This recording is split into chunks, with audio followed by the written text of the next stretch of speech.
Dear students, आज का हमारा जो टॉपिक है वो इंश्योरेंस क्लेम में सेकंड मेथड हम डिस्कस कर रहे हैं, loss of profit. Loss of profits के जितने भी क्वेश्चन हैं आप केवल 9 स्टेप में सॉल्व कर सकते हैं। इसका मतलब इस टाइप की क्वेश्चन को करने के लिए आपको केवल 9 स्टेप्स को ही फॉलो करना है और आपका क्वेश्चन बिल्कुल सही होगा और आपका आंसर भी बिल्कुल सही आएगा। आइए देखते हैं 9 स्टेप्स को कैसे सॉल्व करें। स्टेप नंबर 1, जब भी आप इंश्योरेंस क्लेम में लॉस ऑफ प्रॉफिट्स के क्वेश्चन को सॉल्व करेंगे तो इसमें स्टेप फर्स्ट इंडैम्निटी पीरियड। इसका मतलब मुझे सबसे पहले क्वेश्चन में इंडैम्निटी पीरियड कैलकुलेट करना पड़ेगा। इंडैम्निटी पीरियड का मतलब ये होता है कि इंश्योरेंस कंपनी मुझे कितने पीरियड के लिए लॉस का बियर करेगी। इसका मतलब सबसे पहले स्टेप फर्स्ट में मैं ये डिसाइड करूंगा कि इंश्योरेंस कंपनी मुझे कितने टाइम के लिए क्लेम देगी। इसका मतलब इससे ज्यादा पीरियड के लिए मुझे इंश्योरेंस कंपनी से क्लेम नहीं मिल सकता। इसलिए स्टेप फर्स्ट में आपको सबसे पहले इंडैम्निटी पीरियड कैलकुलेट करना होता है। इंडैम्निटी पीरियड कैसे कैलकुलेट करते हैं ध्यान रखिएगा। पीरियड मेंशन इन पॉलिसी और actual disturbance period which ever is less. इस स्टेप में आप सबसे पहले क्वेश्चन में ये चेक कीजिएगा कि आपने पॉलिसी कितने टाइम के लिए है, उसका कंपैरिजन आप करेंगे एक्चुअल डिस्टर्बेंस पीरियड से। एक्चुअल डिस्टर्बेंस पीरियड का मतलब होता है कि वास्तव में आग लगने की वजह से आपका कितना टाइम बिजनेस डिस्टर्ब रहा। तो स्टेप फर्स्ट में आपको क्या ध्यान रखना है, आपने कितने टाइम के लिए इंश्योरेंस कंपनी से पॉलिसी ली थी। हो सकता है आपने 6 महीने के नुकसान के लिए पॉलिसी ली हो सकता है 7 महीने के नुकसान के लिए पॉलिसी ली हो, लेकिन इंश्योरेंस कंपनी उस पूरे पीरियड का क्लेम आपको नहीं देती। वो ये देखती है कि वास्तव में आपका कितना टाइम बिजनेस डिस्टर्ब रहा। तो स्टेप फर्स्ट में ध्यान रखना, आप दोनों पीरियड को पहले कंपैरिजन कीजिएगा। दोनों में से जो पीरियड कम आ रहा होगा वो आपका इंडैम्निटी पीरियड माना जाएगा और वो आपका स्टेप फर्स्ट होगा। स्टेप सेकंड में आप कैलकुलेट करते हैं शॉर्ट सेल्स। शॉर्ट सेल्स का मतलब होता है कि आग लगने की वजह से आपको वास्तव में कितनी सेल्स का नुकसान हुआ। That is known as short sales. I repeat again, step second में आप क्या कैलकुलेट करते हैं, शॉर्ट सेल्स। शॉर्ट सेल्स का मतलब ये होता है कि आग लगने की वजह से मुझे कितनी सेल्स का नुकसान हुआ। अब ये कैसे कैलकुलेट करते हैं ये देखते हैं। सबसे पहले आप क्या लिखेंगे, sales of previous year during the indemnity period. इसका मतलब क्या होता है, स्टेप फर्स्ट में आपने इंडैम्निटी पीरियड डिसाइड कर लिया। से फॉर एग्जांपल आपके बिजनेस में आग लगी है 1 जुलाई 2019 और स्टेप फर्स्ट से जो आपने इंडैम्निटी पीरियड निकाला है 4 मंथ निकाला। ध्यान रखना, इंडैम्निटी पीरियड हमेशा डेट ऑफ फायर से स्टार्ट होगा। अब डेट ऑफ फायर क्या थी, 1 जुलाई। इंडैम्निटी पीरियड आपने कितना डिसाइड कर दिया, 4 मंथ्स। तो ध्यान रखिएगा ये इंडैम्निटी पीरियड आपका 4 मंथ्स रहेगा। स्टार्ट कहां से होगा, डेट ऑफ फायर से। डेट ऑफ फायर हमने क्या लिए, 1 जुलाई 2019। तो स्टेप फर्स्ट में मेरा इंडैम्निटी पीरियड होगा जुलाई, अगस्त, सितंबर, अक्टूबर। ये 4 मंथ्स स्टेप फर्स्ट में इंडैम्निटी पीरियड माने जाएंगे। इसी तरीके से जब मैं स्टेप सेकंड में आऊंगा, यहां शॉर्ट सेल्स कैलकुलेट करूंगा। तो शॉर्ट सेल्स में जब आप यहां लिखते हैं sales of previous year during the indemnity period, तो यहां उस पीरियड की सेल्स लिखिएगा जो इंडैम्निटी पीरियड में पिछले साल हुई हो। यहां जो आपने इंडैम्निटी पीरियड निकाला था 1 जुलाई, अगस्त, सितंबर, अक्टूबर, 4 मंथ्स निकाला। कौन से ईयर में निकाला, जिस साल में आग लगी, और ये ईयर था कौन सा, 2019। इसका मतलब मेरा इंडैम्निटी पीरियड हुआ 1 जुलाई से लेकर 31 अक्टूबर 2019। ये मेरा हो गया इंडैम्निटी पीरियड, जुलाई, अगस्त, सितंबर, अक्टूबर। तो जब आप यहां शॉर्ट सेल्स निकालते हैं तो ध्यान रखना यहां पर sales of previous year during the indemnity period लेनी है। वहां मैंने लिया 1 जुलाई से लेकर 31 अक्टूबर 2019।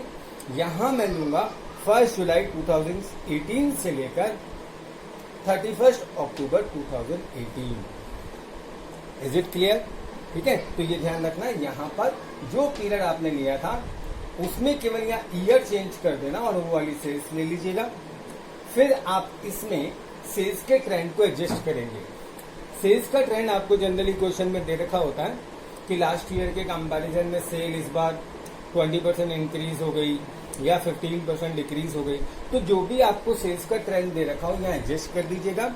अगर आपकी सेल्स इंक्रीज हो रही हो तो आप ऐड कीजिएगा और अगर डिक्रीज हो रही हो तो माइनस कीजिएगा। इसके बाद आप लेस करते हैं स्टेप सेकंड में actual sales during the indemnity period. Step first में जो आपने इंडेमनिटी पीरियड निकाला था, इंडेमनिटी पीरियड का मतलब जितने टाइम के लिए इंश्योरेंस कंपनी आपको क्लेम देगी। तो जो आपने एक्चुअल इंडेमनिटी पीरियड यहाँ स्टेप फर्स्ट में डिसाइड किया था, उस पीरियड में जितनी सेल हुई हो वो यहाँ पर माइनस कर दीजिएगा।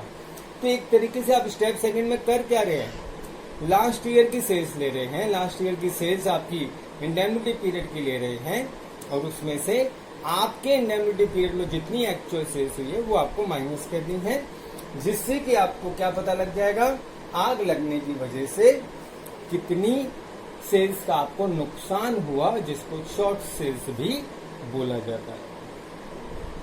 स्टेप थर्ड में आपको कैलकुलेट करना है रेट ऑफ ग्रॉस प्रॉफिट। अब रेट ऑफ ग्रॉस प्रॉफिट यहाँ अलग तरीके से निकलती है और लॉस ऑफ स्टॉक में अलग तरीके से निकलती है, ध्यान रखना। यहाँ रेट ऑफ ग्रॉस प्रॉफिट कैसे निकलेगी, net profit plus insured standing expenses last year की सेल्स होल मल्टीप्लाई बाय 100। तो स्टेप थर्ड में आपको रेट ऑफ ग्रॉस प्रॉफिट निकालना है। तो रेट ऑफ ग्रॉस प्रॉफिट कैसे निकलेगी, net profit plus insured standing expenses. ध्यान रखना, यहाँ आपको जो स्टैंडिंग एक्सपेंसेस लेने हैं, स्टैंडिंग का मतलब फिक्स्ड, वो केवल इंश्योर्ड वाले लेने हैं। अगर कोई अनइंश्योर्ड हो तो उनको छोड़ दीजिएगा, केवल और केवल इंश्योर्ड स्टैंडिंग एक्सपेंसेस ही लीजिएगा।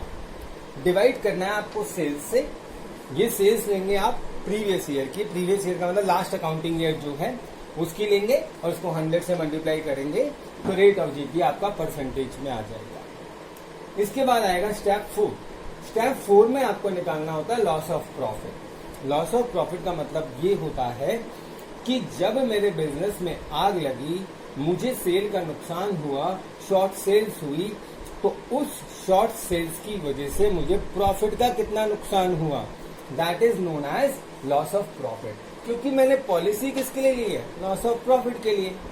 और लॉस ऑफ प्रॉफिट का मतलब क्या होता है, कल को मान लीजिए आपके बिजनेस में आग लग जाए, गोडाउन में आग लग जाए, आपका गुड्स डिस्ट्रॉय हो जाए और उस वजह से आपका बिजनेस डिस्टर्ब हो जाए। तो अगर आपका बिजनेस डिस्टर्ब होगा तो उस पीरियड में आप कोई सेल जनरेट नहीं कर पाएंगे और सेल जनरेट नहीं करने की वजह से आपको प्रॉफिट का भी नुकसान होगा। इसलिए अब स्टेप 4 में आप क्या निकालते हैं, loss of profit. Loss of profit कैसे निकलेगा, स्टेप 3 में जो आपने शॉर्ट सेल्स निकाली है उसको रेट ऑफ ग्रॉस प्रॉफिट से मल्टीप्लाई कर दीजिए, ये आपका क्या आ जाएगा, loss of profit. Any doubt? Okay fine. इसके बाद स्टेप 5, यहां आप कैलकुलेट करते हैं policy to be taken.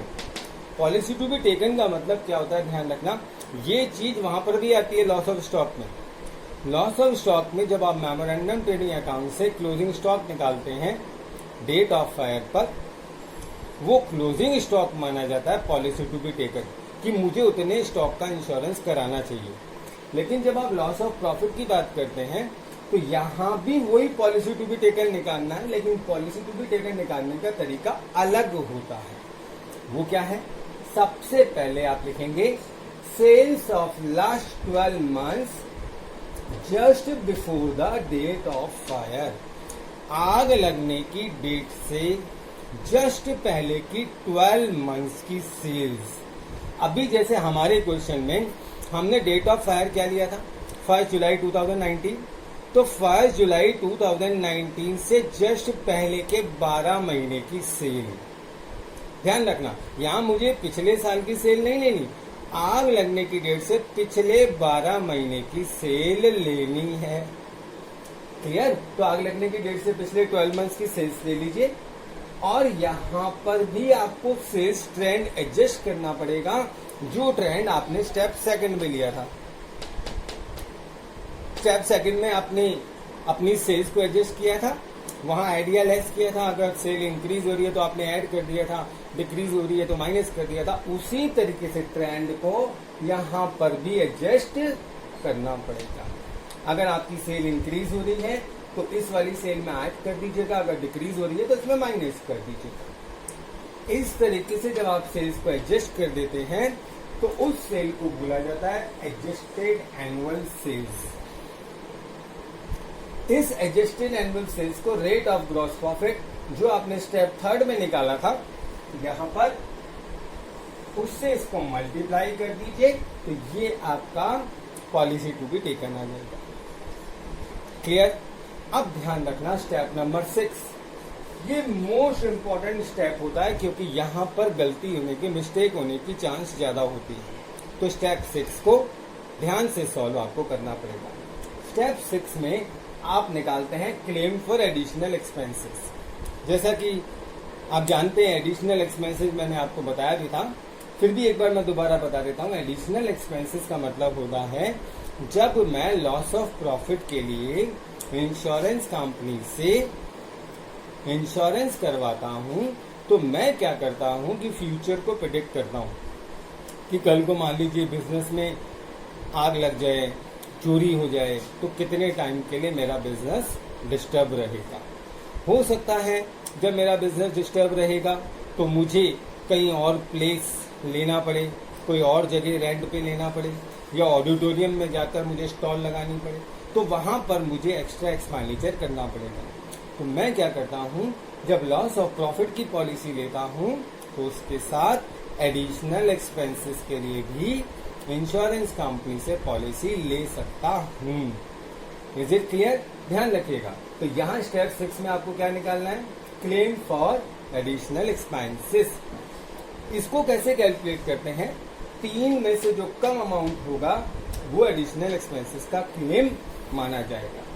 Point number 1, actual additional expenses. वास्तव में मैंने कितने एडिशनल एक्सपेंसेस खर्चे किए, इसको एडिशनल एक्सपेंसेस भी बोला जाता है और इसको इंक्रीज कॉस्ट ऑफ वर्किंग भी बोला जाता है। ध्यान रखिएगा, इसको एडिशनल एक्सपेंसेस बोल सकते हैं, एक्चुअल एडिशनल एक्सपेंसेस बोल सकते हैं और इंक्रीज कॉस्ट ऑफ वर्किंग भी बोल सकते हैं। तो सबसे पहले एक्चुअल एडिशनल एक्सपेंसेस लिखिएगा, फिर पॉइंट नंबर 2 में एक फार्मूला आप अप्लाई कीजिएगा, actual additional expenses into net profit plus insured standing expenses divided by net profit plus all standing expenses. ऊपर आप इंश्योर्ड लिखते हैं, नीचे आप ऑल लिखते हैं।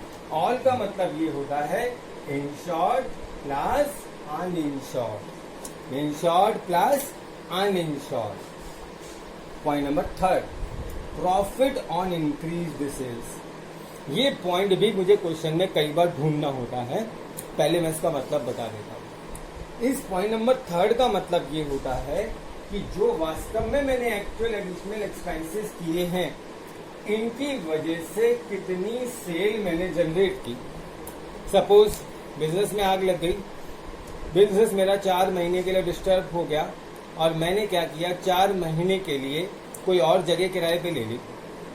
वहां मैं 10,000 रुपये पर मंथ रेंट देता था, तो 4 महीने में कितना रेंट दिया, 40,000। तो उस 40,000 की वजह से मैंने कितनी सेल जनरेट कर ली, उस 40,000 की वजह से मैंने कितनी सेल्स कमा ली, वो सेल्स यहां लिखनी है। Is it clear, is it clear. इस इंक्रीज सेल्स को रिड्यूस टर्नओवर अवॉइडेड भी बोला जाता है।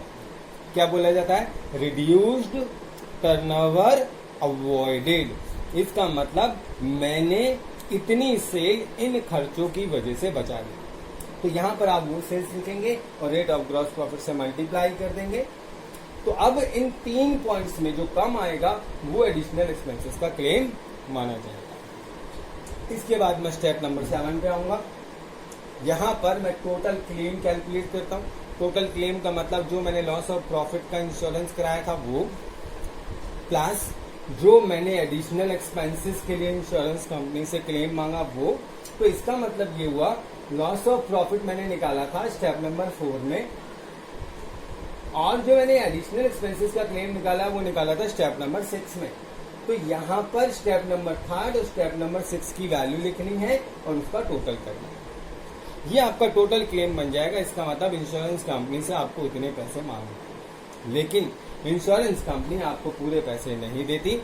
अगर आपकी कोई सेविंग हुई है इंश्योर्ड स्टैंडिंग एक्सपेंसेस की, तो वो इसमें से पहले माइनस कर दी जाएगी, रिमेनिंग अमाउंट का ही क्लेम इंश्योरेंस कंपनी आपको देगी।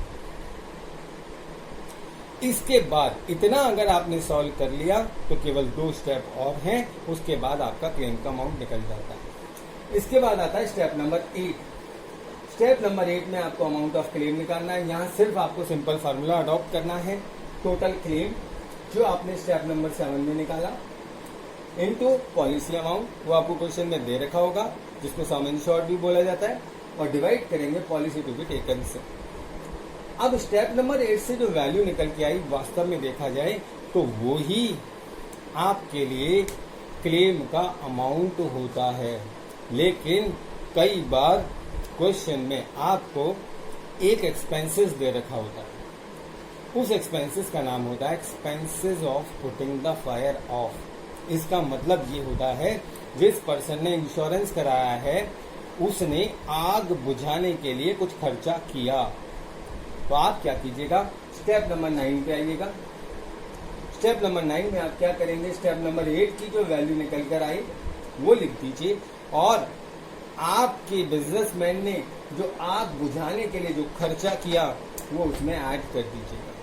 सीधी सी बात है, अगर किसी के बिजनेस में भी आग लगेगी तो वो खड़े खड़े देखता नहीं रहेगा, वो आग बुझाने की कोशिश करेगा, फायर ब्रिगेड को बुलाएगा, थोड़ा सा वाटर वगैरह उसमें डालेगा और किसी ना किसी तरीके से आपको बुझाने की कोशिश करेगा। तो यहाँ पर उस पर्सन का आग बुझाने का कोई भी खर्चा हुआ हो उसको इसमें ऐड कर दीजिएगा, तो ये आपका फाइनल क्लेम निकल कर आ जाएगा। अब कई क्वेश्चन में एक छोटा सा पॉइंट और दे रखा होता है, वो मैं आपको और बता देता हूँ। कई बार आपको क्वेश्चन में दे रखा होता है कि आपकी 2% की सेविंग हो गई या आपकी 5% की सेविंग हो गई, या क्वेश्चन में आपको दे रखा होता है कि जो भी ग्रॉस प्रॉफिट की रेट है उसको 5% से आप इंक्रीज कर दीजिएगा।